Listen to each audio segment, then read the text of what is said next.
Hello. Hi. It is, I don't know what it is. It's the 4th of March, 2024. It's a Monday. It's 2 p.m. UK time.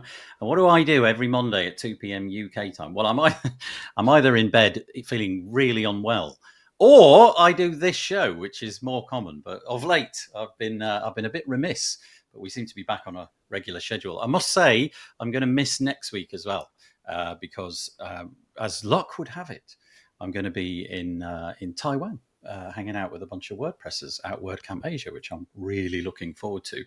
But nevertheless, we're going to do this show today, and as you can see from the screen, I'm joined by three fabulous WordPressy people. Let's go over there first. Let's begin with Jen. How are you doing, Jen? Good. Very, very nice to have you with us. I've got to say a great big thank you, particularly to Jen and to Dave. I mean, a big thanks to Piccia for joining us as well. But Jen and Dave kind of stepped in at the 11th hour because we had a few people that cancelled due to ill health. And so thank you for doing that at the 11th hour. That really is very, very much appreciated. But who is Jen? Well, Jen is an accessibility advocate and WordPress developer with over a decade of experience. At her company, Easy Ally Guide, she specializes in helping people begin their accessibility journey with done-for-you guides, tutorials, and tools. She's also spoken at several events on accessibility, including WordCamp US in 2023. At Anfera, Jen specializes in helping clients solve and present WordPress problems. She also works with a wide range of clients, from multi-million-dollar companies to solopreneurs, maintaining their WordPress sites with care plans and generally making their WordPress journey less stressful. She also organizes the Baltimore WordPress meetup and is an active participant in many online groups. Thank you so much for joining us. Also, like I said, stepping in at the 11th hour. Thank you, Dave. Really appreciate that. It's Dave Gray. How you doing, Dave? Yeah, very good. Thank you. Glad to be back on the show. Yeah, well, I'm If it very was glad. Last minute step in, but hey. Yeah, nevertheless, I'm sure your opinions will be most useful. The way that we put together this show is that typically I throw together a bunch of links and I send them out on a Friday at some point, and so hopefully all of the panelists have had a chance to sort of peruse the various different bits and pieces. But Dave is working on headsupwp.com. Yeah, it's hard, isn't it? That trying to point to the right place is almost impossible. But you can see it underneath Dave's names on the video. Headsupwp.com, a plugin, and a new plugin, I should say, and service to help site owners monitor their WordPress site, WooCommerce stores, for preventable SEO and user experience issues, for example, broken product images, broken links, deleted pages, and a bunch more.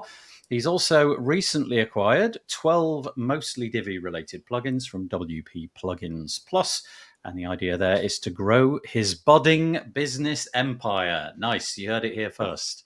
Yeah, brilliant. Well, thank you, Dave, for joining us. And Piccia Neri. We know Piccia. She's on she's on this show, not so frequently, but I do a monthly UI UX show with Piccia. But how are you doing? You all right? I'm very well, thank you. I'm in not so sunny London, but very happy to be here. I am indeed. Are you taking a vacation, or are you just like moved or something? No, I think I've mentioned. Well, some people know, I used to live here. I lived here for like 20 years, and then moved to Spain. But in Spain, where I live, in the city of Valencia, in the month of March, there's a festival that is completely bonkers, and you see it once, and that's fine because you basically can't sleep for a month. So here I am instead. It's my opportunity. March is the month where I know that I'm off, and I love to spend it in London with friends.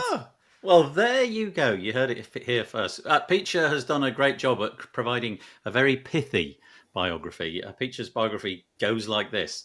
I'm going to say it in one breath. Piccia Neri, UI and UX consultant, educator, and speaker. Done. That's it.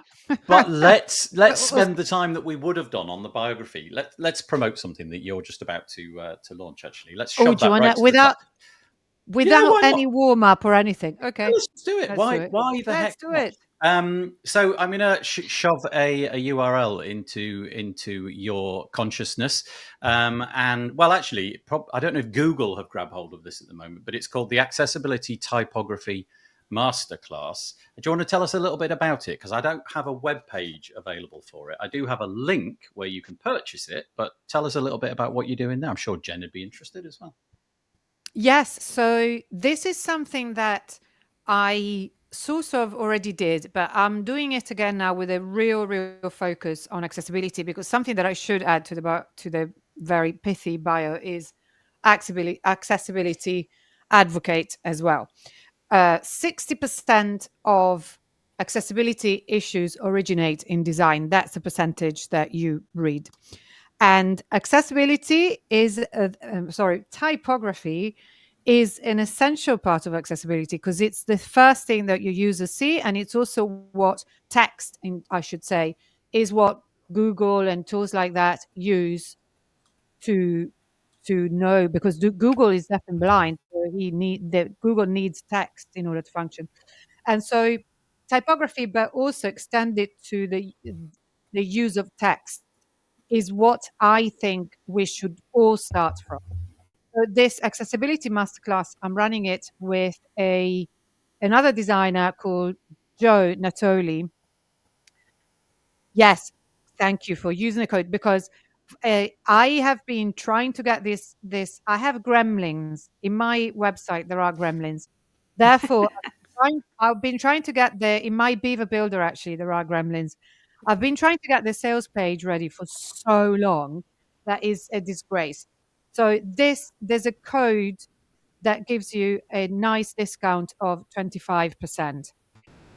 So grab it, because the sale ends on the 6th of March, because I'm kind of against discounts for various reasons. But in this case, I was like, for God's sake. And also, WP Builds, we love you. We love the listeners to WP Builds. So go for it. You've got time until the 6th of March to get a 25% discount on the Accessible Typography Masterclass, run by Piccia, Neri and Joe Natoli, who is quite a big name in UX, and I'm privileged enough that he's my friend. The topics that we will touch are, of course, the basics of typography. And by the way, if you use typography the way used, the way it should be taught, but actually most of the time isn't, you're already kind of a lot of the way there with having an accessible interface. That's my opinion. But there's so much more to it. There's things that we are actually going to teach in a masterclass. First of all, semantic and HTML, which is something that so many, the vast majority of websites don't consider, and it's essential for screen readers, assistive technology, and also people who don't use assistive technology, because it just makes your content clearer, write properly. So there's going to be a bit of it's going to be a mixture of content design. And we were saying earlier before we came on that, I wouldn't say that I code, but I do code a little bit when it comes to things like this. I do know what I should know about how to build websites accessibly, also on the code side. So we will also touch on things on like interactive text, but also how to write your links accessibly. There's lots more than just the term typography would make you think. Okay. So I'd love to see you there. Sorry, I went on a bit of a rant. No, Sorry. It's okay. I get ranting. It's all good. This is what you're going to see. So the landing page is this at the moment. Maybe there'll be something that you can Google another time. But there we go. The self-promotion will continue in just a moment from my side. So there it is. piccioneri.thrivecart.com/ATM. And if you want to get some money off, I think it's 25%, then use the code WPB, the 3 letters WPB, all uppercase, but I don't know if that matters. There you go. Well, great. I'm glad that we got that in at the beginning, because it gives me license to. No, you're welcome. Gives me license. Speaking of semantic HTML, can I just be upset with ThriveCart? Oh, have you had a good old poke around at that? Sorry. Is it bad? Oh, Jen. Oh, no, we've started on a bad. Jen, we need some kind of. For every link that we show today, we need some kind of noise that Jen. We put it on the screen. Jen can go and do right click, inspect, check it out from an accessibility point of view and get some sort of angry. Yeah. So I get to start with yours? Yeah. No, mine's really bad. Forget that. Yeah, really don't look at mine. I do need an overhaul. Yeah, I'm Here it sorry. is. You do, yes. WPbuilds.com is our URL. We're supported by GoDaddy, so thanks to them for helping us keep the podcast going.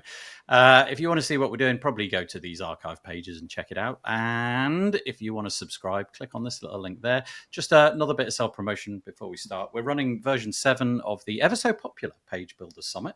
It's coming around in May this year, early May this year, and we're on the lookout for sponsors. We've got a few that have joined us already. 20i is going to be one, WS Form is going to be one, and so is Main WP, but we're on the lookout for some others, and you can find the information about what you'll get in return for your sponsorship at pagebuildersummit.com. Honestly, I could list 1,000 reasons why you should do this, but I'll just say it's fab.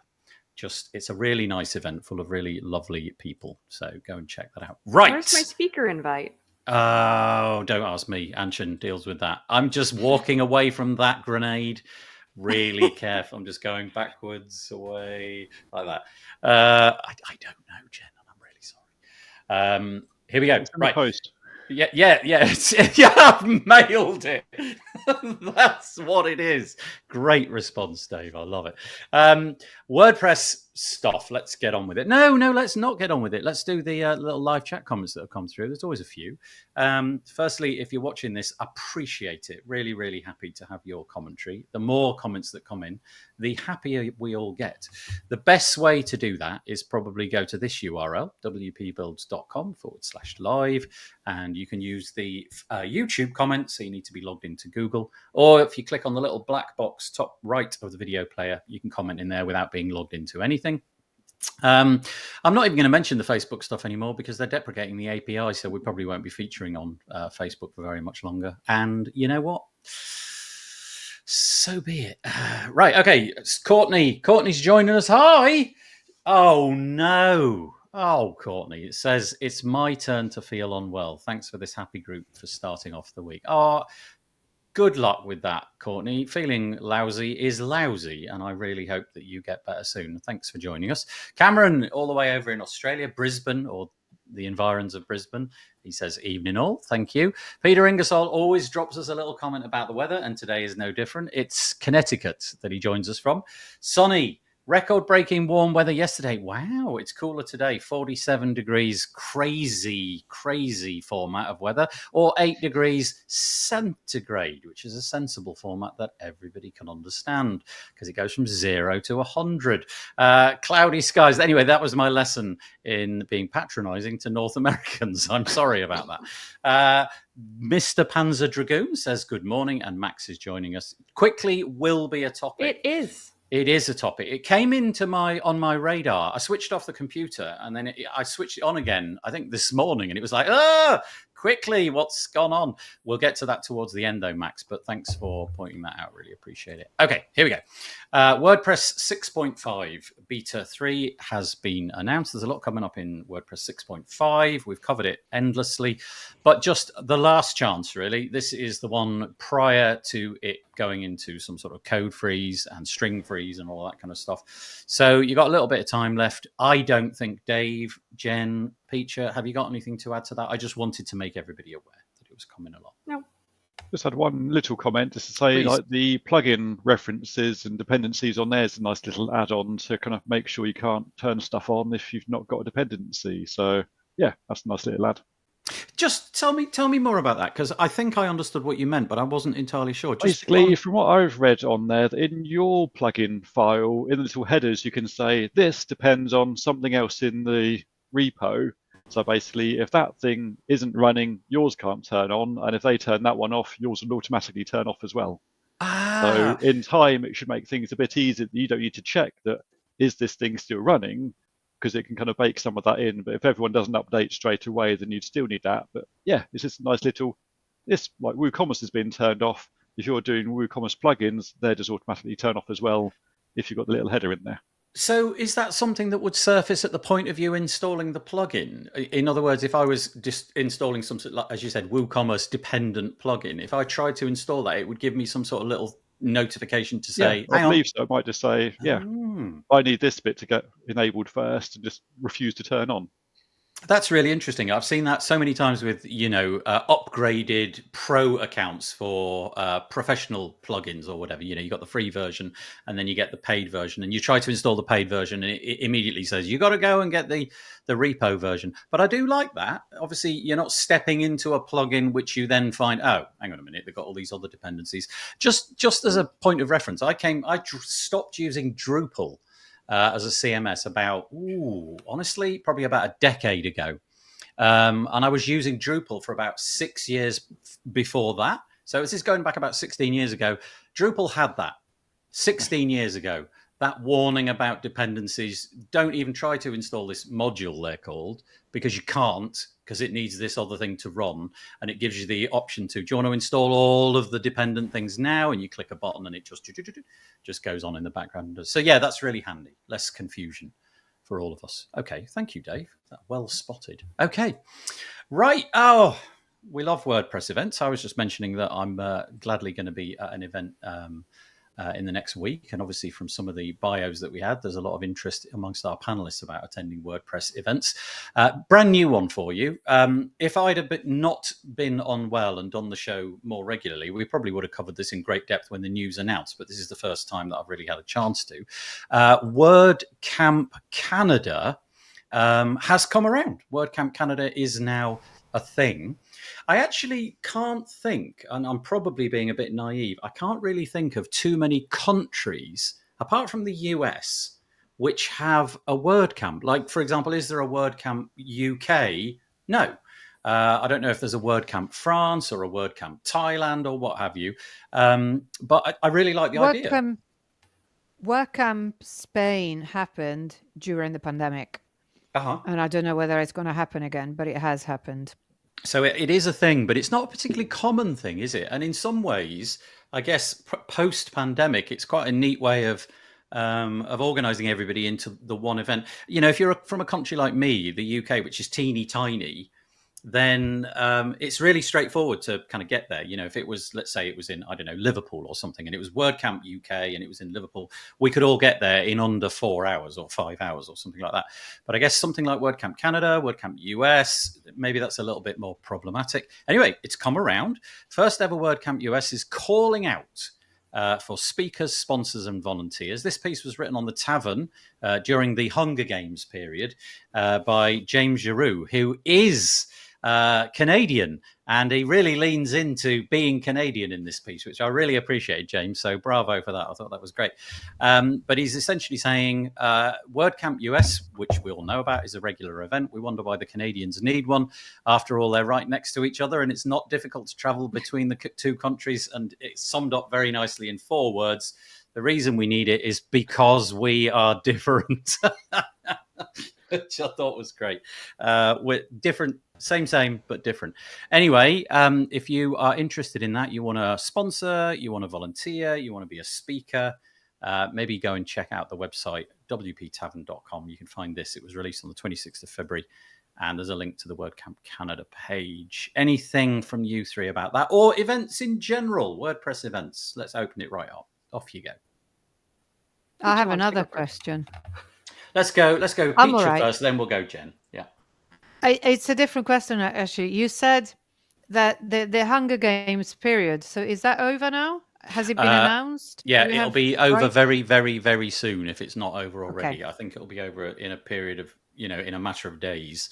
And then I presume that, I'm guessing it'll be Matt Mullenweg will go over what's been submitted and whatever the metrics are, and then 2 are supposed to be selected. Whether or not that changes, I don't know. Yeah.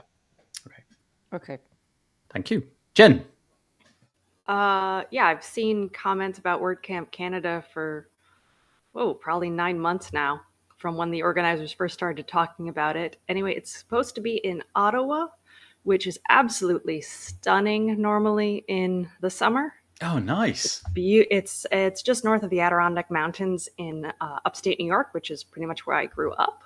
So I can tell you the weather is normally really quite gorgeous up there. Oh, nice. Well, there you go. Can anybody help me out here? Right, it's because I'm guessing that James has got this 100% correct, but it says WordCamp Canada, and then it says WCEH. I don't get that bit. Does anybody understand the significance of EH? Is it because CA would maybe conflict with California or something? And I don't know what the EH. Anybody? I don't know. My guess might be it has something to do with French. Ottawa's very close to the Quebec province. The Quebecois so side sometimes they try and pull in both the English and the French. Okay. But I don't speak any French, so no. I can't help you there. Yeah. Well, anyway, if you are, if you're Canadian, or you fancy going to that event, or you fancy speaking, or what have you, check it out on the website. And Dave, anything on that, or should we press on? No, carry on. Okay. Alrighty. A few weeks ago, we featured an article. I don't normally feature articles from Search Engine Journal because they're not usually directly related to WordPress, but this particular article was. They've got a pretty big reach. I think Search Engine Journal seems to be quite popular, and they released an article all about the, really, you could sum it up as the growing dissatisfaction as illustrated from the annual survey that was taken for the year 2023. So at the end of each year, a survey goes out and it's got a whole bunch of questions, and people contribute to that. And really, it's a good litmus test, I guess, for the state of WordPress as contributed by the community. And it came out as a fairly pessimistic read. There didn't seem to be an awful lot of confidence in the software. There seemed to be, well, basically, it seemed to be a relentless pessimism was coming out of it. And really, this article, which has come from WP Mayor, it's called "Do WordPress Annual Survey Results Reflect Reality in 2024?" I think they're just trying to put the brakes on that and say, hang on a minute, Search Engine Journal in particular. We've got some problems with this. Firstly, it was a survey completed by about 4,000 people. And you can imagine the user base of WordPress. Honestly, it must be millions, I would have thought. Truly to reflect that community, it would be millions. If there are 4,000 people contributing, they make the point that I wonder if people who have got an axe to grind maybe are drawn to that survey a little bit more. If you've got something that you want to get off your chest, if you like, then maybe that's a good way of doing it. They also talked about the fact that the language barrier may be difficult for people to fill out that survey. So, the community stretches the globe, and I imagine many of the people using WordPress are really only using it in the one language, which is their preferred version. So really what they're saying is calm down, WordPress Search Engine Journal people, calm down. Search Engine Journal was saying that people were troubled by the ease of use, the flexibility, the cost, and block themes. And anyway, this article was saying, can we just calm down? Can we give it a little bit of time to percolate? So I don't know what your feelings are. I don't know if you're sensing this in the communities that you hang out. Again, enough from me. Over to you. So I run a meetup group, and we're now over 2,000 people. Yay. That's we just a lot. recently hit 2,000. And one of the things is most people honestly do not think that the powers that govern WordPress care whatsoever about their personal opinions. And I've heard that echoed in many other groups, including people I talked to when I was at WordCamp US, is that the powers that be just don't really care about the feedback from the masses so much. Do you take from that if they were presented with a survey, they simply wouldn't fill it in because they just don't fill it out? Right. And the other part is anytime you ask for feedback from people, it's just human nature. If you have a bad experience, you go immediately tell everyone else about it because, when you got burned by fire 2,000 years ago and you told everyone else fire's hot, it burns you, be careful. That was literally survival of the human race. And we still do that. We have a negative experience that is extremely memorable to us, and we are much more likely to proliferate that and tell other people about it than if we had an okay experience. If it was okay, it was fine, we moved on, barely even registered in our memory. But a severely negative experience, you tell everyone. Yeah, I think that's a good point, and definitely made in that article that the 4,000 people, there's maybe a proportion of those have some axe to grind. Dave, Piccia, anything you want to throw in the lot here? Yeah, I think as sort of Jen sort of said, people either tend to complain a lot if it's minor or really inconvenient, but it have to be super duper wonderful to actually like, I'm going to actually put pen to paper or type something about this bit. So it's a bit like your MPS scores. You got to be really, really good to get someone to say, actually, that was acceptable in the British way. Like, oh, it's super duper. Yeah, it's all right. Yeah. It's a point well made. Piccia, anything to add?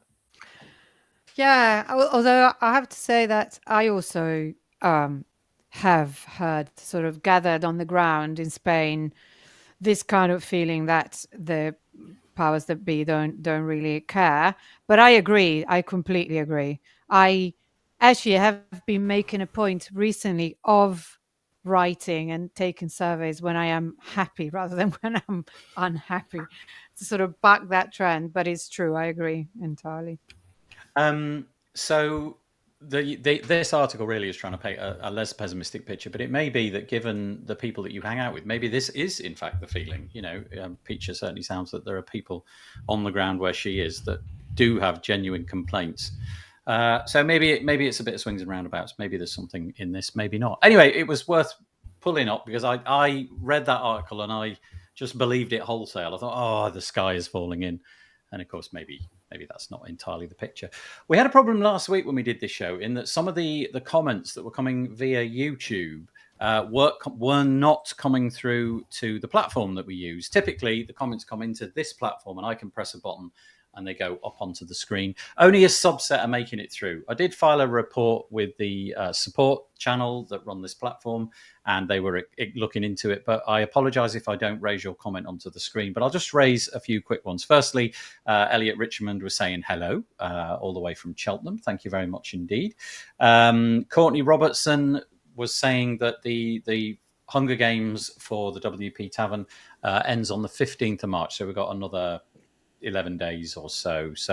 And in fact, one of the people has only just begun writing. So I think they've got their little bit of time to run out. And that's based upon the Brian Cord start date, she said. She also says Canadians say a lot. Or huh, or yeah, apparently. And Elliot says that EH, as in WCEH, Canada, in print is used primarily to signify Canadian, with many websites. What does it stand for? A, like they say a lot. EH. When the Canadians finish their sentence, they say a. So that's actually regional. I've found that there are quite a few Canadians, and it depends on what region of Canada they're from, whether or not they throw a in all the time. Okay, but that's interesting that would make it in as the WordCamp A.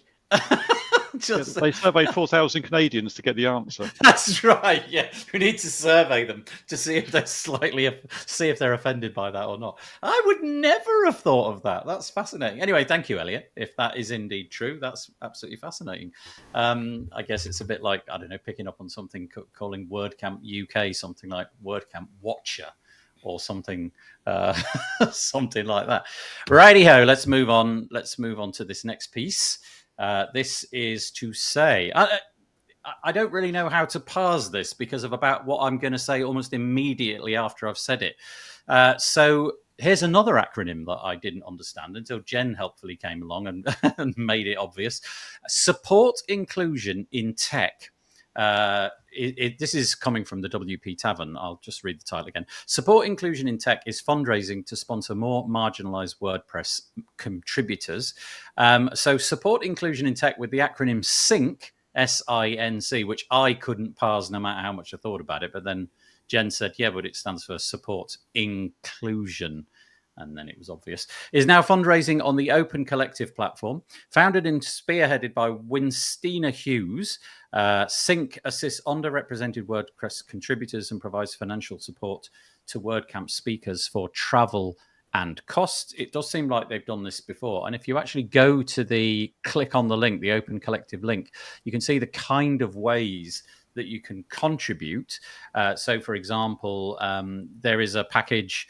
They're looking for $425 to send somebody as to pay for somebody's travel. I'm guessing that would contribute towards an airfare. $500 to pay for some hotel somewhere or other, hotel and travel sponsorship, nearly $1,000, flagship organizer sponsor. Anyway, you see the point. You can opt in as an individual, or you could, I guess, as your company, you could contribute to one of these little pots and thereby hopefully send somebody along. It's a fabulous endeavor until you read this, which was sent to me, I think, by Tim Nash. I think Tim sent me this during the week. This is quite sad because the platform that seems to be running that whole thing, taking the money and what have you, opencollective.com, has put a blog post out at the end of last week, February 28th, to say, "Dear Open Collective community, it is with sad hearts that we have heard the news that the Open Collective Foundation's decision to dissolve in December 31. And then if you scroll down a little bit more, the last day to accept funds is the 15th of March, coincidentally the last day that the Hunger Games on the Tavern ends.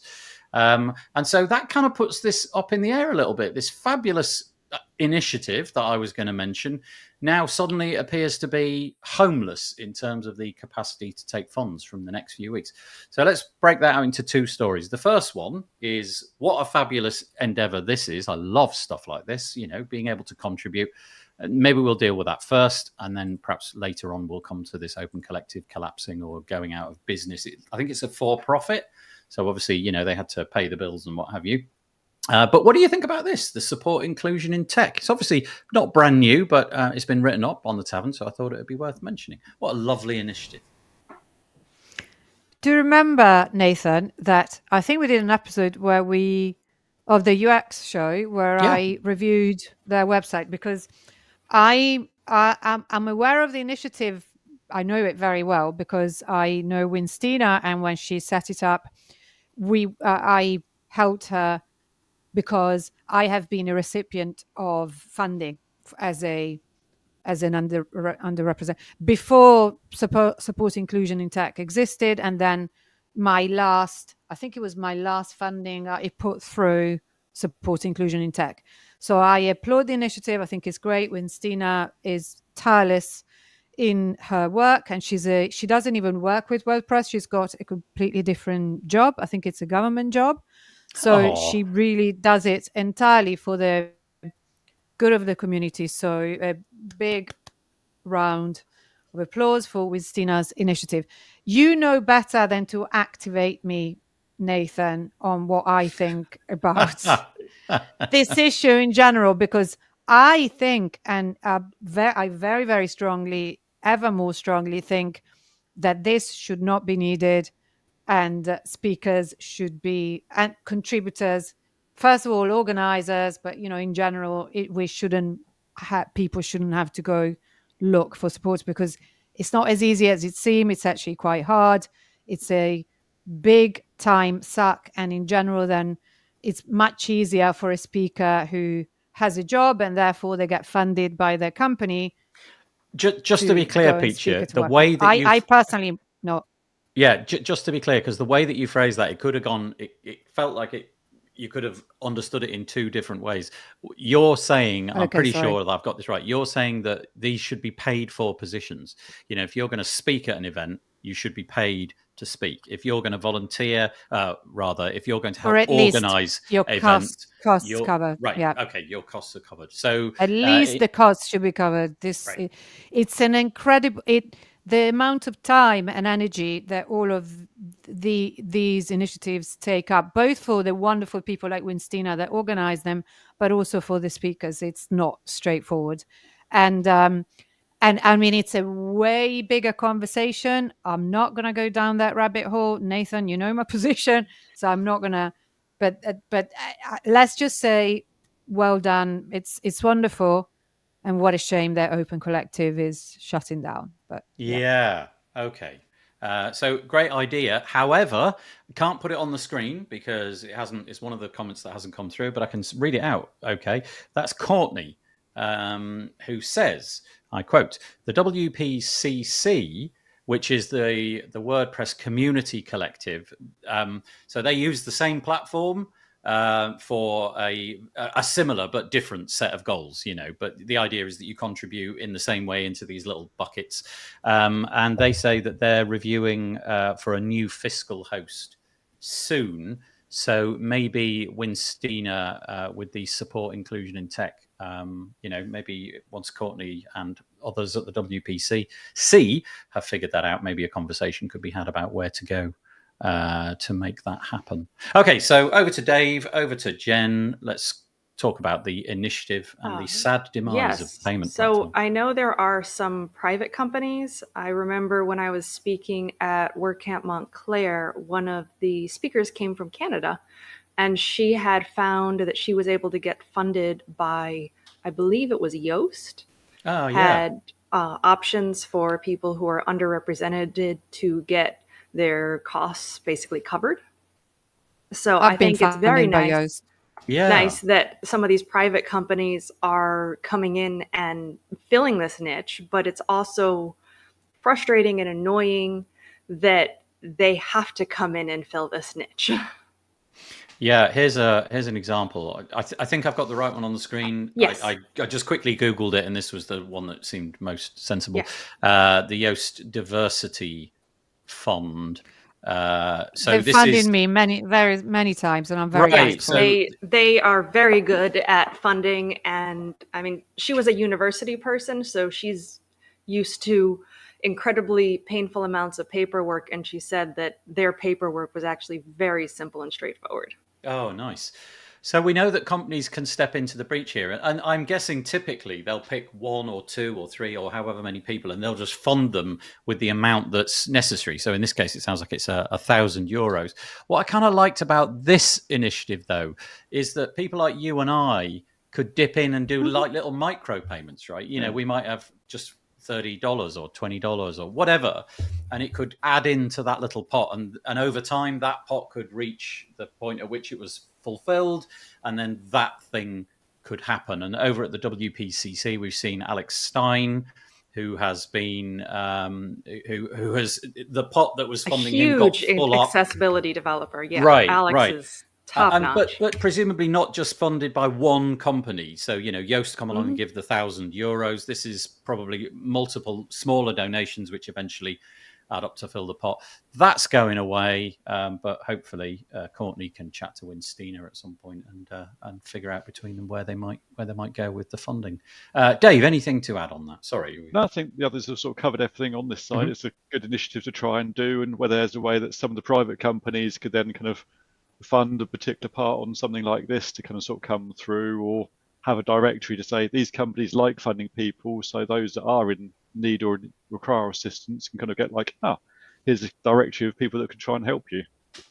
It does seem like it really does seem like this platform is really in the purview of what WordPress could do, right? It feels like there could be a WordPress solution built. I mean, I know things like Give could probably be recycled to do something like this, but anyway, it seems that we're going to have to find a new home for support inclusion in tech, but also the WPCC.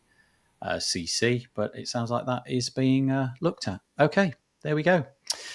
Right, if you were going to go to WordCamp Asia this week, one of the things which came along and filled up the agenda, if you know what I mean, like from a non-WordPress user's standpoint, I would imagine that most of the names on the speaker list were probably unfamiliar to you. If you're a WordPresser, then you've probably heard of a lot of these people, like I have.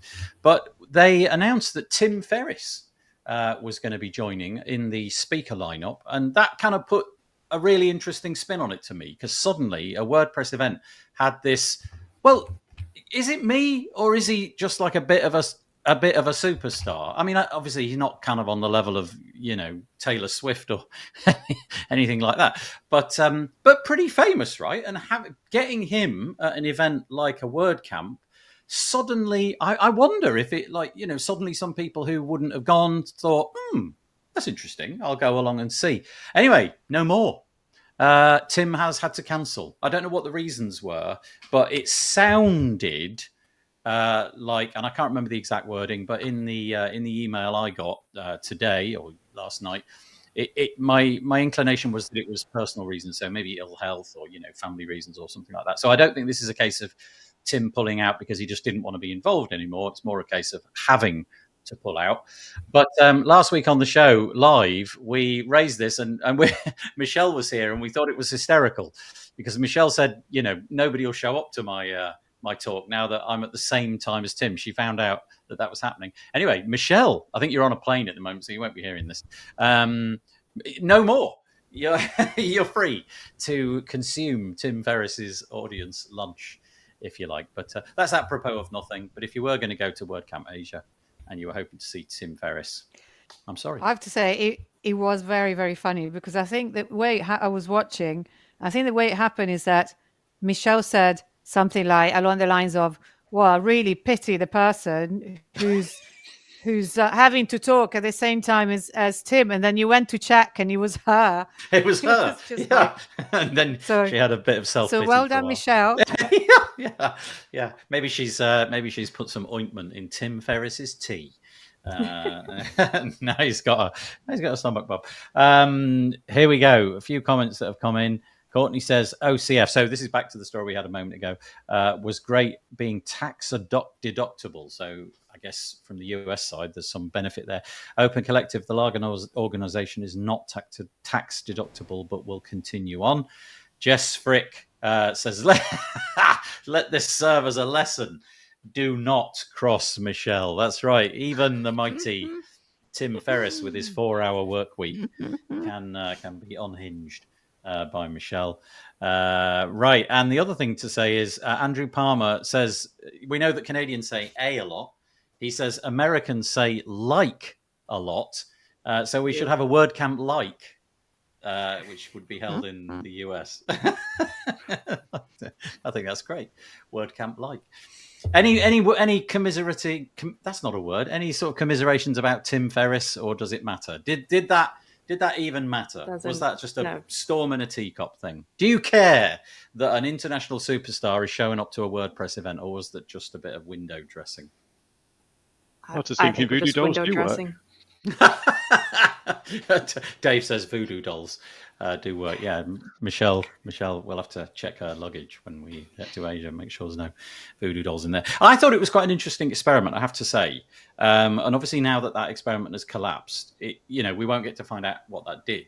But I was genuinely interested to see what kind of an impact that would have had. So, when you go to any kind of WordCamp event where Matt Mullenweg shows up, you can more or less guarantee that the event venue will be full, that almost every seat will be taken when Matt comes on to speak.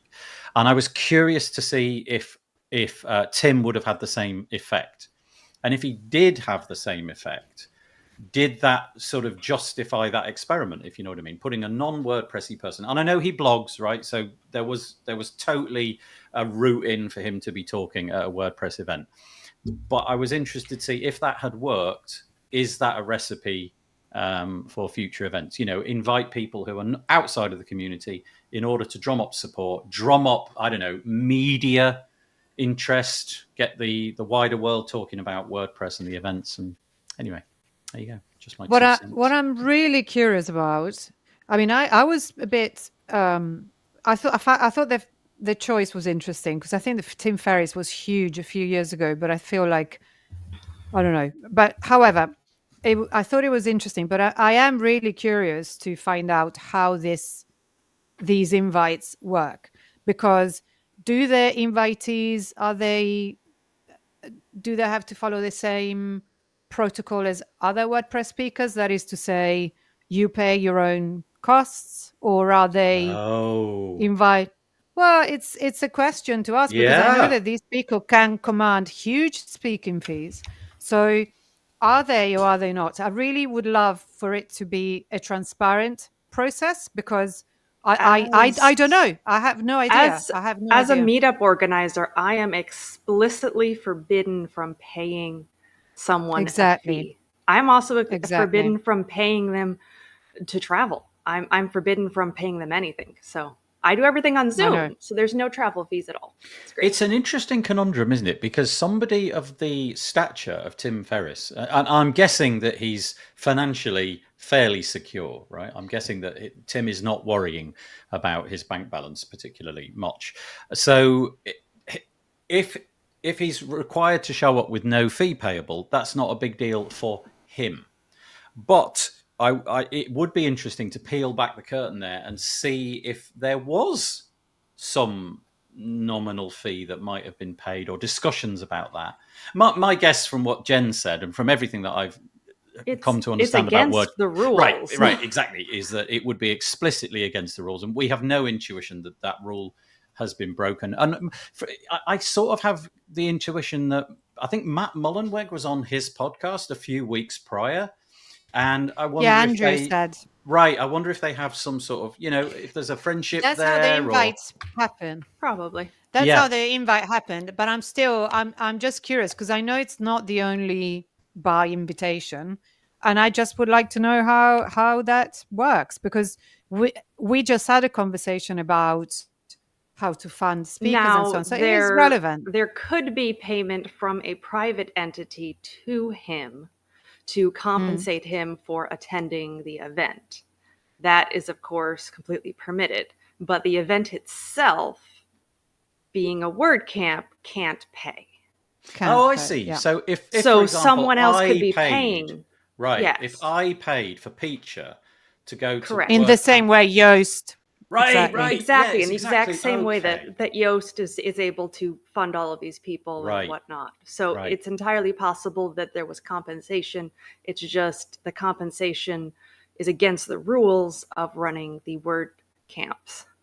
Yeah. Now that all of that's been said, I'm going to say confident. I'm, in fact, very confident that the rules in that case would not have been broken. But it would be interesting to peel back the curtain and see if there was something going on, in other ways. Probably never know.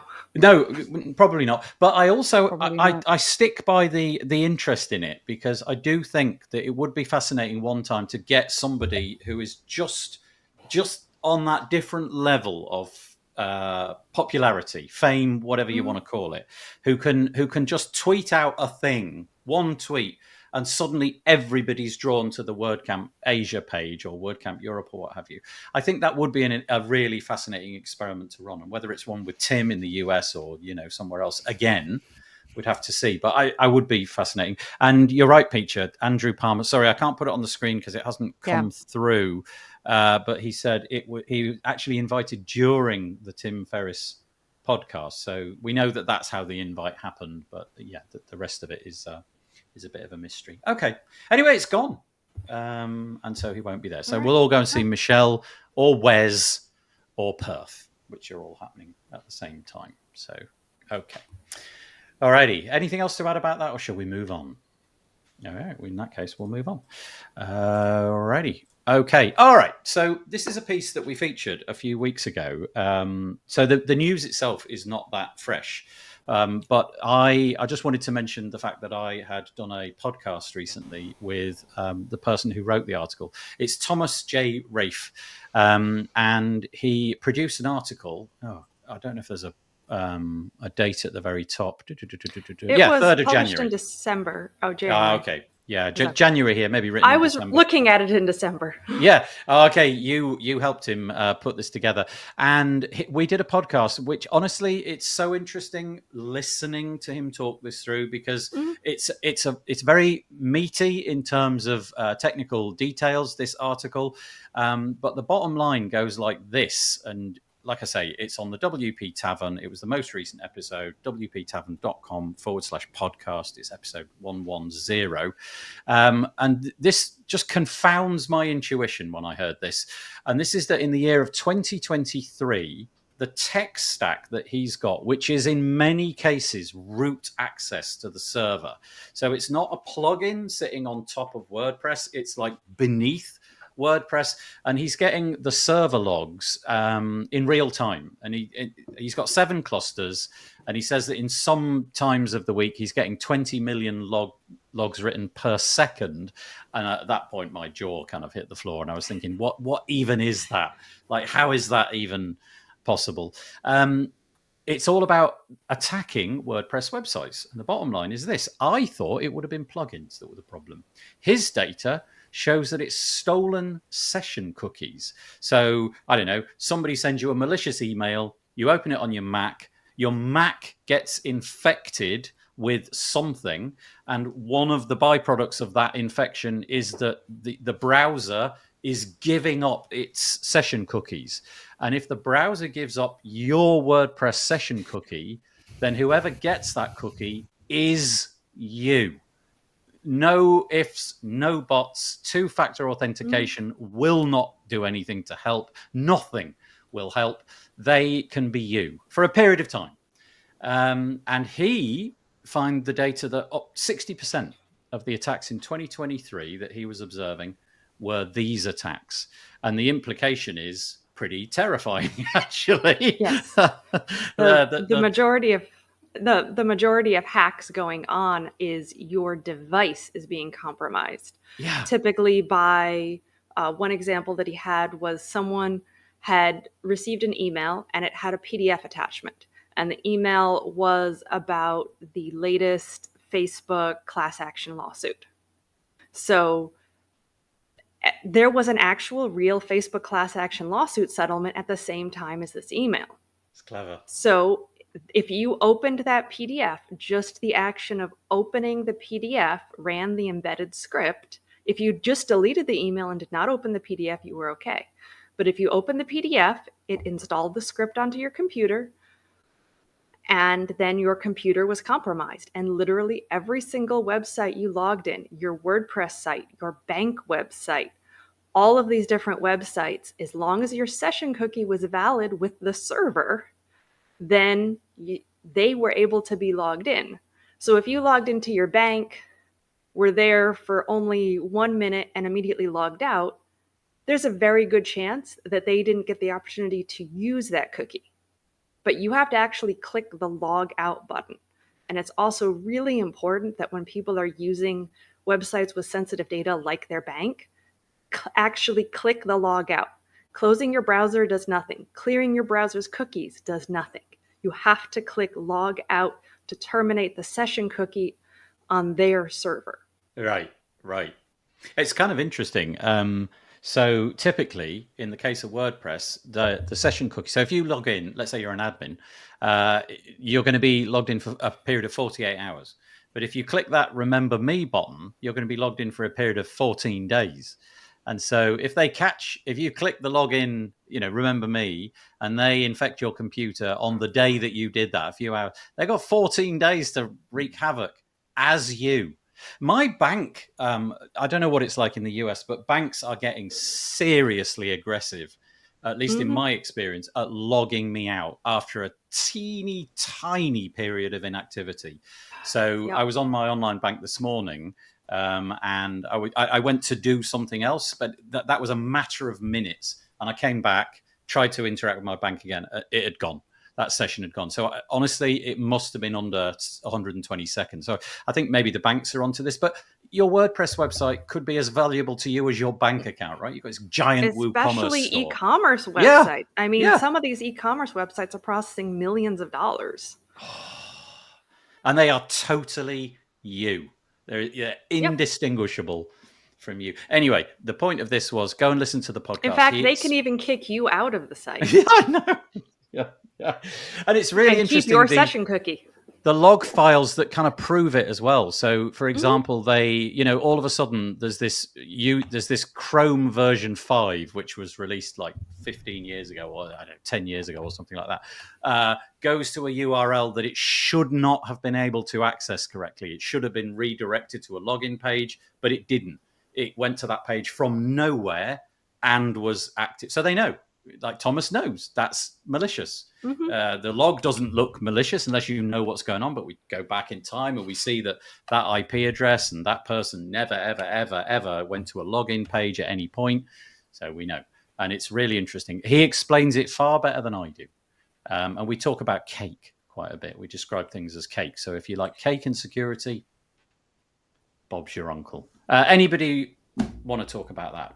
Dave? Yes. Piccia. Dave, go for it. Yeah, I read this the other day and thought for something such a massive proportion, like 60% on there, it probably takes someone in core a matter of a couple of days just to say, have a tick box on by default, match your session cookie to your IP address. And that would negate that. That doesn't work for a lot of people. If people are on VPN systems, then they can end up with a recycled IP address periodically. If someone is traveling and they have their mobile phone, they can be moving between towers and changing over their IP addresses. But wouldn't that work from the point of view of like your IP address would change? Often. So you would have to repeatedly log in, which would still it would be a nightmare. Yeah, it would be a nightmare, but it would work. I've seen Calvin, because masking an IP address is incredibly easy. Interesting. Okay. Because then that would also mean spoofing an IP address is very easy. Yeah, but I guess it is interesting because you're adding a layer of complexity. So there'd be two things to know at that point, there, wouldn't there? You'd have to know the IP address and have the session cookie. And typically, maybe they can get. I don't know. Anyway, sorry, Dave, carry on. Keep going. That was interesting. No, I was just thinking, because if you did have like that bit on there and you weren't traveling and you were always at home and you just wanted that extra bit, then without just like an education piece to say. Want to use something like Cloudflare, if you're always at your own IP address, you can restrict access to areas like all of WP admin to just specific IP addresses. Yeah, because some of these bits would then be relying on people being a bit more techie than I've just doing a self-installed of WordPress on that bit, don't know these things, try and add those few extra hoops on that side, just kind of like default on there, where there's a few simple bits we could try and put in place, or just educate people a bit more. There had been a thread, and Calvin Alkin, who's a security researcher from originally from Germany, I think he's now in Spain, and Snicko. And no, he had gotten into a whole thing on how that would actually create problems for more users and wouldn't really do a lot to enhance security. Because you can get around it. Yeah, interesting. So in the podcast, Thomas said one of the features that he liked about Solid WP, which have a security plugin, I guess it's Solid Security. He specifically called out the fact that binding the IP address to the session is one of the things that they do, which he liked. But I can't get into the technical detail because, frankly, I'm not that clever. But regardless of what the solution here is, if you're in WordPress and there's any chance that WordPress is valuable to you, then the simple thing to do is just log out. Just click the log out button. That will then destroy, if you like, the session cookie. And then even if it's stolen, it's meaningless. Yeah. So that hygiene element, which, Dave, I guess, is alluding to there, learning a bit more and understanding a bit more about what you're doing. Because honestly, with the best will in the world, I log out from almost nothing that I wish to stay logged into. I've got my Gmail open. I'm logging into that when it forces me to log into it. The same would be true of a whole bunch of things, and it's purely convenience. But maybe there's something to be said about this. Yeah. But it was frightening to me that the whole 2FA thing, which in my head was kind of my final layer of security, it's fascinating that this completely obliterates all of that. Anyway, go and listen to it. Thomas J. Rafe talking about it. James Lau in the comments, thank you. Can't raise it on the screen. I'm sorry, I can't see them all. But I can read it on YouTube. It says, I need to read and understand this cookie thing. Still clearing backlogs of articles and podcasts. Yeah, it's about 40 minutes-ish long, 45 minutes, something like that. And he sums it up really nicely. So go and check it out. And then Max says, couldn't they just, so this is to Dave's point, I think, couldn't they just create an IP address that goes along with your login? And if the IP address changes, you automatically get logged out and have to re-log in. Yeah, that was what I was sort of alluding to. But yeah, I guess Jen's right. If you're in a train or something, you're going to be getting logged out. Like literally, you log in, and then as soon as you've logged in, you'll get logged out again. Couldn't we just use, Andrew Palmer, I should say, says, couldn't we just use interactive logout which is Inactive. a plugin. Sorry, apologies. What did I say? Interactive. Yeah. Yeah. I mean, she's still in there doing stuff. It's when you Yeah, kick 'em that's out. right, yeah. Interactive logout. You have to play a little game or something. Couldn't we just use inactive logout, which is a plugin in the repository? That's Andrew Palmer's suggestion. I don't know that plugin, so It depends on whether the inactive logout is something that lives on the server and automatically logs you out via PHP processes that are running, or if it tries to live in the JavaScript layer in your browser, which requires your browser to actually be open and running. Okay. So there's your answer, Andrew, from Jen. I don't know that specific plugin and what it uses. Yeah. But you could always get into a discussion with Calvin. So yeah, Calvin at Sneeko, SNICCO. You can find him there. He's on the Twitter. I can't remember what his Twitter handle is, but he's definitely there. And we have a comment which I can actually show this time, and it says hello from Mark Westgard. Mark's in Taiwan, I'm guessing by now. Mark, what temperature is it? I'm going to pack tonight, and I want to know what to pack. Is it warm or is it cold? Please let me know. Answers on a postcard. There's the internet. You can look it up. I don't believe anything on the internet, Jen. I'll do it for you. Let's move on. I'm not going to do that one because we're kind of running out of time. I thought this was quite an interesting article. So hat tip to Toby Crins. Sorry, I don't know how to pronounce your surname.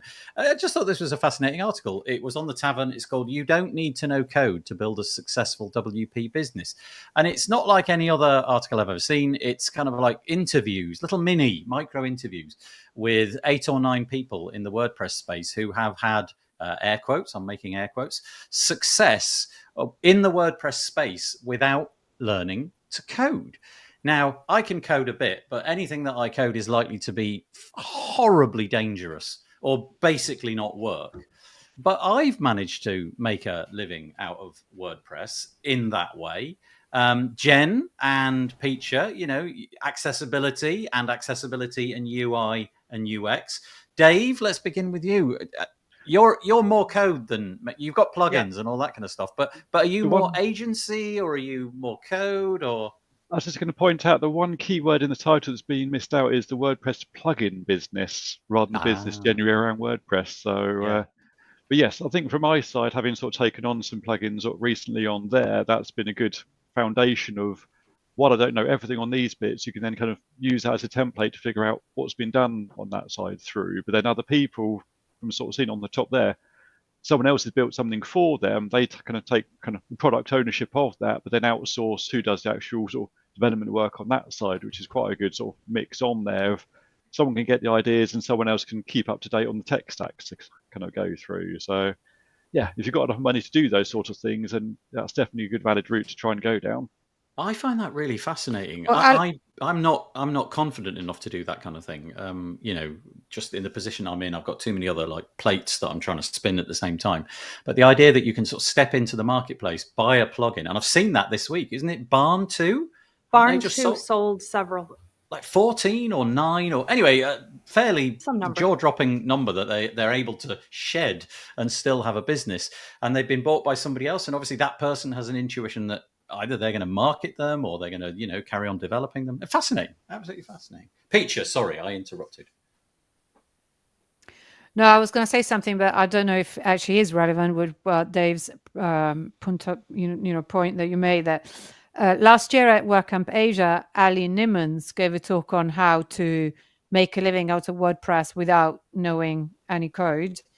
But yes, this article is more on the WP, on the WordPress plugins business kind of side. But yeah, fascinating. Because it makes me think the world is full of possibilities. Yeah, but would it be fair to say, Piccia, is your audience, your sort of like UI, UX, and increasingly accessibility space, are you going straight at the WordPress space in order to sell that content, or do you pitch it in other channels that I'm unfamiliar with? I've always been quite not careful, but I've always really very much been tool agnostic. When I teach design, I don't use any tools at all. So no, I don't. I just operate in the WordPress space a lot, but I don't. You could take WordPress entirely out of the equation, and it would be the same. But how did it end up being I mean, WordPress? Is that a function of the events being, easy to access and the community being nice? Because you could have showed up to all manner of different things, and yet we see you on WordPress and stuff all the time. It's entirely Dan Maybe's and Paul Smart's fault. Their fault entirely. Because I started going to the London meetups, and sort of they sucked me in, whether I liked it or not. Basically, no, it was definitely the community, and also because I saw a need. Because when I started talking at WordPress events, there was hardly anyone. There was very, very few people that were talking about design, and it still is. It's improved a little bit, but it still is not the. I don't think that it's improved hugely. Now companies and plugins and agencies have a different attitude towards design for sure. But I saw the need to actually sort of fill that gap. So that's how I did it. And yes, it is easy access and it's very nice. And then you start making friends with everyone. And therefore it's like, here we are, Yeah. Well, Yeah, speaking so of Dan many Maybe and Paul Smart, amazing friends. they revitalized, they brought back to life. Did you go? They brought back the WordPress No, because I London arrived meetup. I was 2 days late, Oh, unfortunately. Okay. Well, they brought back the WordPress London meetup, and it's going to be held each and every month. It's the I want to say third Thursday or the third Thursday of the month or something. Anyway, I can't remember. But they I think did it's one the last Thursday. last Thursday of the month. Maybe it's that. They did one on the 29th of February, and by all accounts, there was a big audience there. They managed to get a lot of people into the room. I think on the higher side of what they were hoping for. So it's back. If you want to go and explore that in the UK, wpldn.uk is the URL. wpldn.uk. Each and every month, gather in London with some of your WordPress friends. It's being held, I believe, at the Clavio offices. I don't actually know where that is, but the Clavio offices is where it's taking place. So there you go, Piccia. Thank you for reminding me about that. Jen, anything to add to that piece before we move on? Not the WordPress London bit, the bit before. Nothing to add to the WordPress Yeah, London. sorry. As far as WordPress plugin businesses, at the end of the day, it's a business. The things needed to run a business involve business sense, budgets, and most important, networking and sales and marketing and who to get involved with and how to get involved with them and all of that.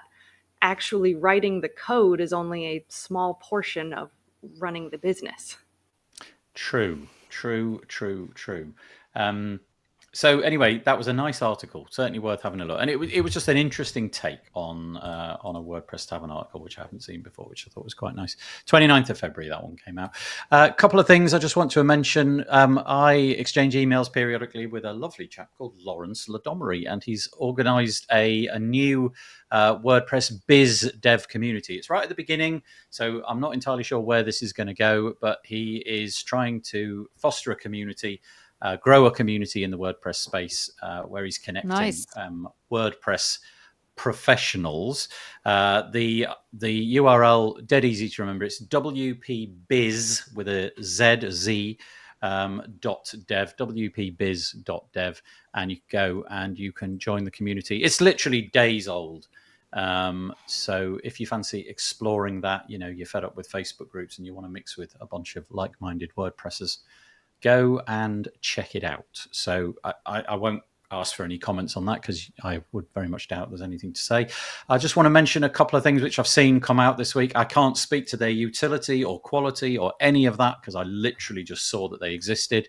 First one is this. It's called Block Studio, blockstudio.dev. They claim that they're a framework for building WordPress blocks, so that might be kind of interesting to you. It looks like there's a focus on the code from the website itself, so it's not a what you see is what you get thing.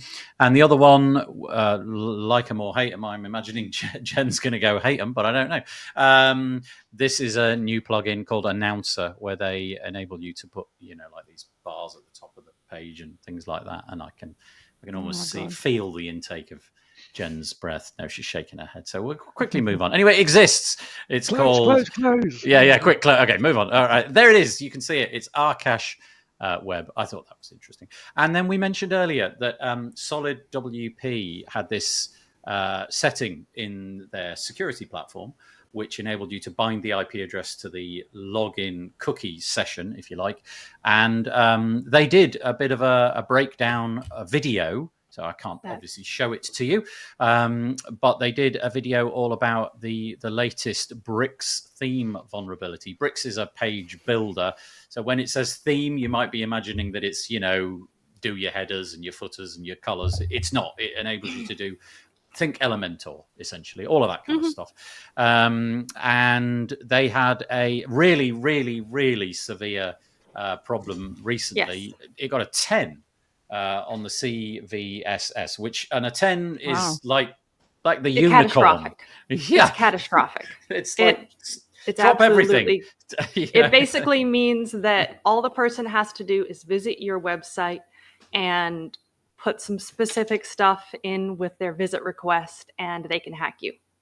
Yeah, that's it.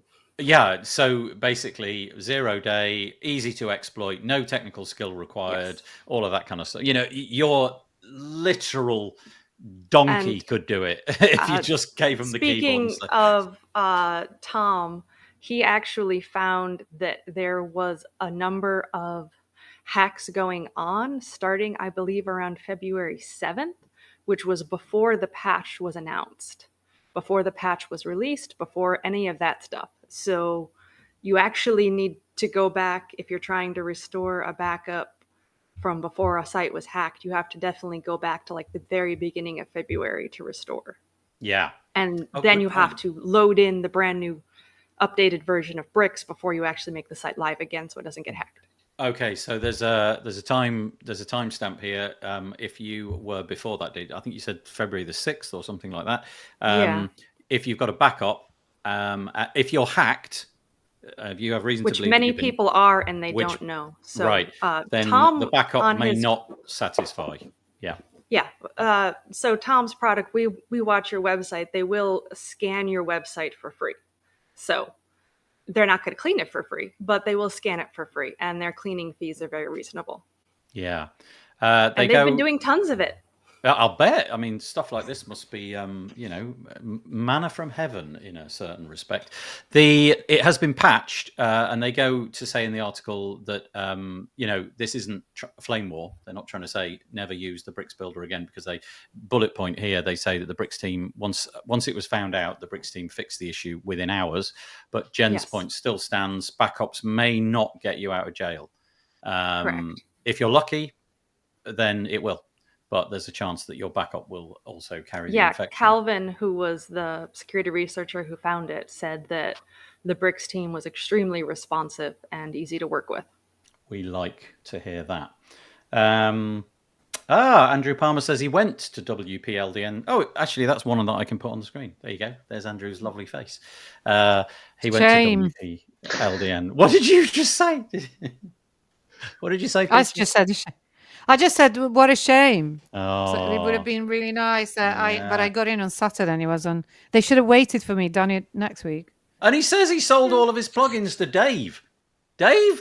This Dave. Dave who? Dave here. Dave Gray, right there. Dave. Oh, really? Yeah. What the heck? I love this show. Sometimes there's a bit of serendipity where stuff like that happens. So Andrew Palmer in the comments sold all of his plugins to Dave Gray in the show. That's great. You heard it here first. Apart from Yeah. Oh, there you go. That's absolutely lovely. Because I saw that Andrew had sold his plugins, but I didn't know who to. So you're a proper plugin entrepreneur. Yes, absolutely. Sorry, Dave, please go.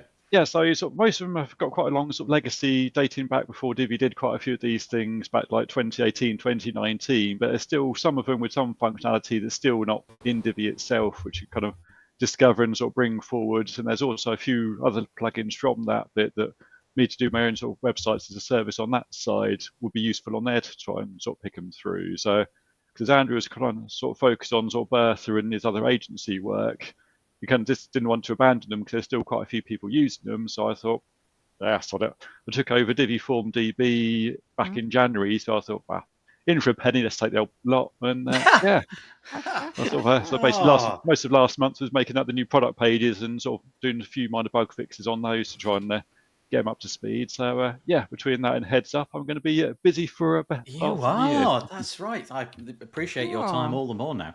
Isn't this community amazing? Honestly, like it's WordPress. For goodness sake, how is that any business in creating more news than you can discover in a week? And yet every single week, I'm confounded by the amount that I have to leave on the table.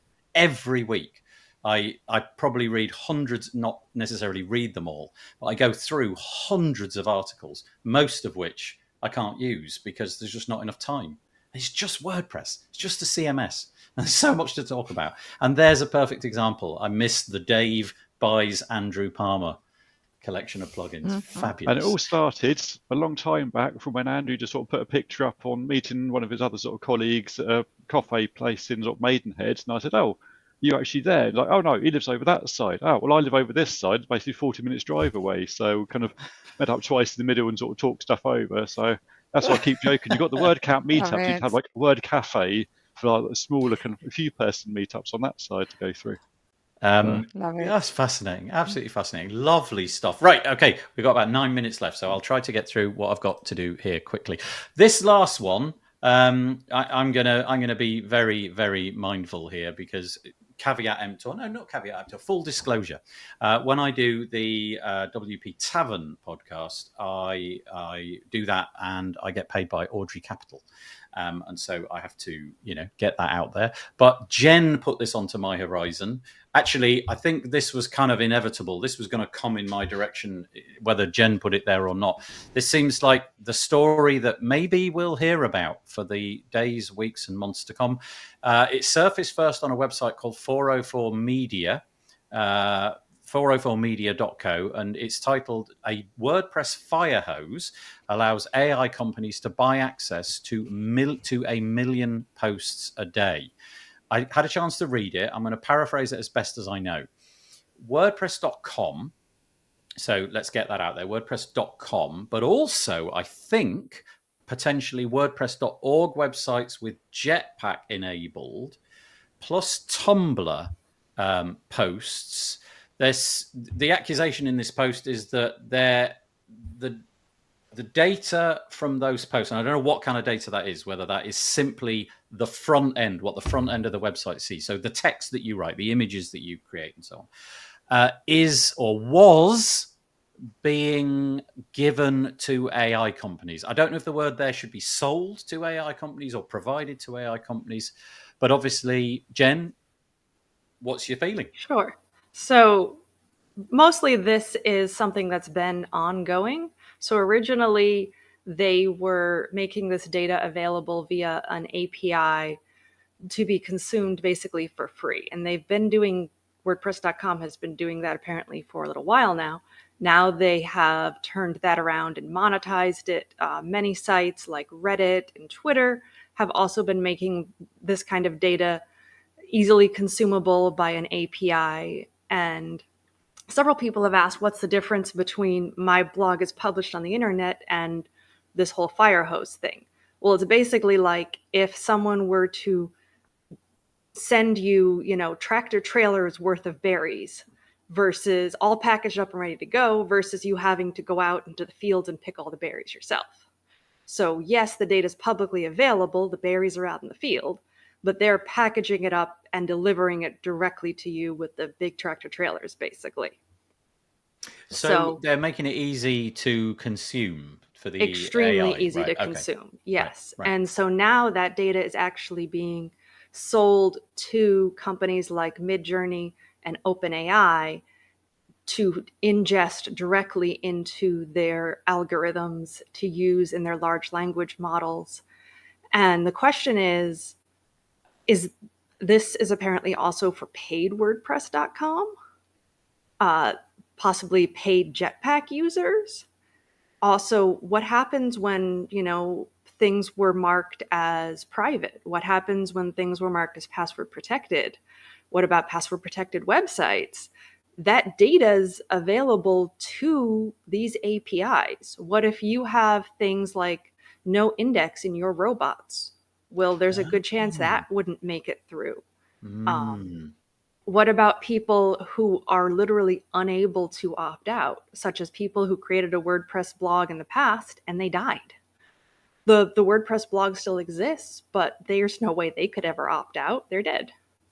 There's a lot of privacy concerns and the fact that you have to go chase down the opt-out clause. And it does appear that some data like comments may be going in, and that definitely puts you in some questionable GDPR territory. I am not a GDPR expert by any means, but I know that on a lot of forums, you're required to have an opt-in checkbox by GDPR when doing form submissions. So is the story here, like my expectation with, let's say I've got a website on Squarespace, or I'm using Facebook, or I'm using Twitter, or WordPress.com, or whatever. My expectation in the year 2024 is that the AI companies want that. They want everything from all the places, right? And they as much as they can want to get consume it all. Right. So that's a given. But I guess, is the question here, is it the opt-out, opt-in bit? You know, like this, would this all have been fine in your opinion if you'd have had the option right at the start to say, okay, I'm opted out by default, but I wish to opt in, or, you know, whatever that. That would definitely make it much more palatable, especially since, you know, this data is being ingested by all of these algorithms and whatnot, and you may not really want your data to be ingested by all of these algorithms. But mostly it's just that most people aren't aware that buried in the terms of service and the terms of service that changed over the years, that this is even happening to their data. So a few interesting comments about this. Yeah, I'm just going to raise a couple of comments, Piccia, quickly. First of all, I can't see Andrew's one on the platform, so I'm just going to say it. Andrew said there is an opt-out. Yeah, I think that's the case, isn't it? But is it checked? Okay. And then another one which I can actually put on the platform is Birgit Olsum. Hello, Birgit. Exactly. She says it should always be opt-in by default. I wonder if you meant that. So opt out. You can't opt out. It has to be opt in, not opt out. So does she? I see. So what Birgit's saying there is you have to intentionally opt in. Okay, great. Right, that's what I would have expected that to say. And then Jess's comments. Jess is joining us. Thank you, Jess. She says, there's a lot of lack of information about this and unanswered questions from the media. Let's clear this up because this is important. So Jess is often on this show. She works with Pressable. Pressable is a host that I definitely use. Nathan. So yep. Yeah, and exactly. For clients as well. Jetpack is on a website that I use, and so Jess says privately hosted Jetpack enabled sites are not, and she's capitalized, not included. There is a lot of misinformation being shared. And that is one of those pieces. So, okay, let's take that. Thanks, Jess. Let's take that and parse that. If you have a privately hosted Jetpack-enabled site, and Jess, I'm guessing you're meaning whether it's on Pressable or just anywhere, that it is not included, and we've got to be mindful of misinformation. What we need with this story is a source of truth, don't we? We need one article where we can go to where it's all listed out in detail by somebody that we can categorically say, okay, that's straight from the horse's mouth. Because as is always the case when social media gets involved, and I might add platforms like I'm producing, here we are throwing our opinions about, it does muddy the water a little bit. Dave, I'm conscious that you've not said anything about this. Do you want to? I'm just thinking while what they're doing is technically not right, I'm just always thinking from things on the technical side. If you're going to have companies like this going around scraping all your sites and basically taking it all for free, if you provide it through an API, they won't be hitting your public web servers and using resources on there. And more importantly, they're making some money from it where they could just be taking it for free regardless. So while how they've done it isn't right on there, from a purely technical side of things, they're trying to make the best of a bad situation. Right. Right. That might be Yeah. overly simplified on there, but yeah, just thinking if they're crawling the sites to get this lot, regardless, if you provide them a door to that bit, you can control and throttle that bit and make some money from it at the same time. Okay. I do apologize about the overrunning nature of this podcast. We'll do one more. Are you all right for like a couple more minutes? Yep. Jen, Piccia? Okay. So anyway, that one came up on the 404 website. I'll just pop it on the screen again. This feels like a story which is not going to go away particularly quickly, and it would be nice to get the authoritative version of that. Jess has come back and said, "You are right, Nathan." I very occasionally. Just in general, that happens. It's not all that often, but thank you, Jess. So let's hope that this story solidifies itself and we can all come to a solution that we're entirely happy with, because it does feel like tempers are sort of starting to fray about this. I mean, Automatic needs to put out a press release detailing exactly what they have and haven't made available and to whom, and really answering people's questions. That's really what needs to happen, is that Automatic needs to issue a press release and really clarify exactly what is being sold. Right. What did happen, what is happening, and who is it happening to, that kind of thing, so that we can... And also surfacing, if you're not sure where that opt-in box is, surfacing that so it's really nice and straightforward to find. Okay, so this will be the last piece. I do apologise. We had a variety of other different bits and pieces, but I'll just mention this one. It was mentioned right at the top of the show. I think Max mentioned it. Not a user of this, so I don't really know a lot about the plugin itself, but there's been development on a plugin called Quickly. It was a block tool which came along with a suite of blocks. I think they had some quite clever stuff in there like grid and things like that. They have decided to, out of the blue, discontinue the development of Quickly. So if you are a user of Quickly, it does seem like development is stopping as of this moment. There's going to be no more developments. And I'll just read it quickly. It is with a heavy heart that we have made the decision to discontinue the development of the Quickly plugin. We understand that this news may come as a disappointment.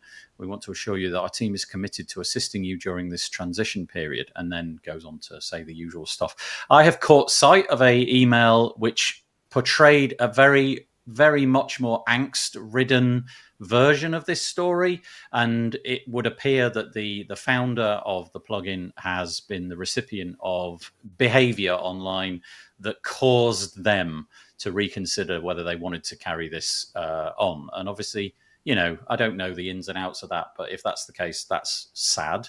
For one thing, nobody wants to be sort of beaten out of the community, and it would be a shame if that was in fact the case.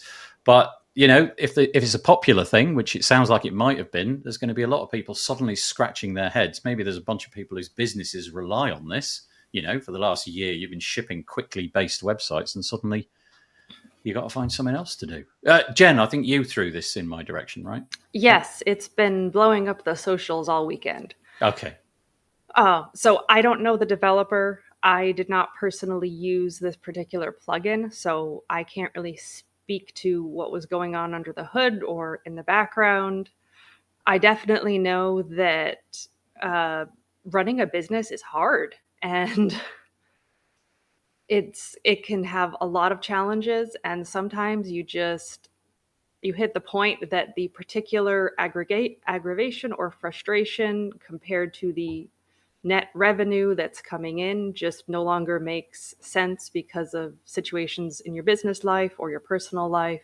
So I'm not trying to put words into Lewis's mouth, but I'm just trying to say, there could be things that we don't know about that are happening. There could have been things shared privately that we don't know about that happened. I know that the community is very upset because there were quite a few people who were using this, and some of them are currently really hoping that another company perhaps purchases Quickly to at least keep it stable and supported and secure. Oh boy, yeah. Piccia, were you going to say something? Yeah. I mean, I'm sympathizing with both. I understand that this can happen, but also I saw someone tweet. Actually, I think it was a screenshot from Facebook of someone saying, all of my clients' websites use Quickly. What am I going to do? And I'm sympathizing a lot because I said that, I've had to scramble together a Thrivecart page because I'm having gremlins in my website. And the probable reason why I'm having them is that I'm using a minor, very small plugin that helps me use CSS Grid with Beaver Builder. And I've run so many tests, I'm 99% sure that that's the issue. My entire site relies on that plugin, and I don't think it's and now I'm like, okay, I'm actually having to build my course sales page on a subdomain, and because I can't rebuild the entire site now. And that's a tiny plugin that, because now Beaver Builder has I mean, I don't know, it's not proven 100% yet, but it's likely that that's what's happening.